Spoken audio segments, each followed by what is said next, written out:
দুর্ভাগ্যকে জয় করুন কিছু সহজ নিয়ম ও কিছু সহজ উপায়ের দ্বারা। নমস্কার, আমি ডক্টর আচার্য সুলেশ শাস্ত্রী চলে এসেছি একটি নতুন ভিডিও নিয়ে। দুর্ভাগ্যকে কিভাবে আমরা জয় করব সে নিয়ে অবশ্যই কিছু নিয়ম ও কিছু উপায়ের কথা আমি আজকে এই ভিডিওর মাধ্যমে আপনাদেরকে জানাতে চলেছি। তবে সেই নিয়মগুলি জানানোর আগে অবশ্যই আপনাদেরকে অনুরোধ করব, যারা এখনও পর্যন্ত আমার চ্যানেলটি সাবস্ক্রাইব করেননি তারা অতি সত্বর আমার চ্যানেলটি সাবস্ক্রাইব করে আমার সাথে এবং আমার পাশে থাকুন। আমার এইসব নিয়মগুলো পালন করলে লাভ কিন্তু আখেরে আপনাদেরই হবে। ভিডিওটি ভালো লাগলে অবশ্যই প্রচুর পরিমাণে শেয়ার করবেন, যারা নিজেদের দুর্ভাগ্যকে নিয়ে সবসময় দুঃখ করে থাকেন তাদের কাছে পৌঁছে দিন। আর ভালো লাগলে অবশ্যই লাইক কমেন্টস করতে কিন্তু ভুলবেন না।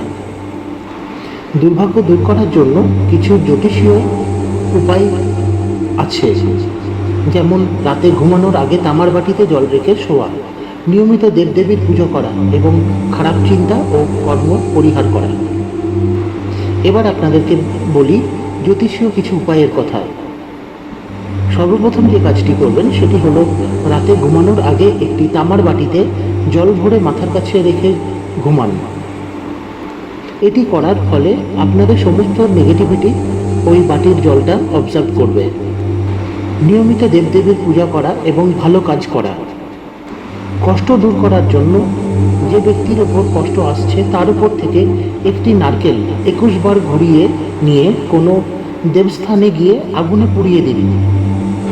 এরপর কিছু বলছি সাধারণ উপায়ের কথা, যেগুলি করলে আমরা সবসময় আমাদের পজিটিভিটিকে অনেকাংশে বাড়াতে পারব।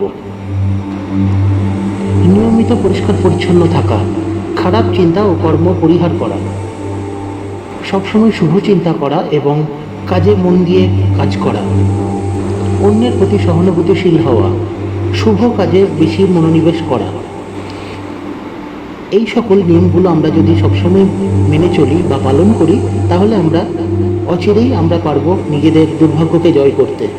সকলে ভালো থাকুন, সুস্থ থাকুন, আর এই ধরনের নিত্য নতুন ভিডিও পাওয়ার জন্য আমার চ্যানেলটি সাবস্ক্রাইব করুন, আমার সাথে থাকুন, আমার পাশে থাকুন। আর এই ধরনের টপিকসগুলো আপনারা পালন যদি করেন লাভ কিন্তু আখেরে আপনাদেরই। ভালো থাকুন, সুস্থ থাকুন, নমস্কার।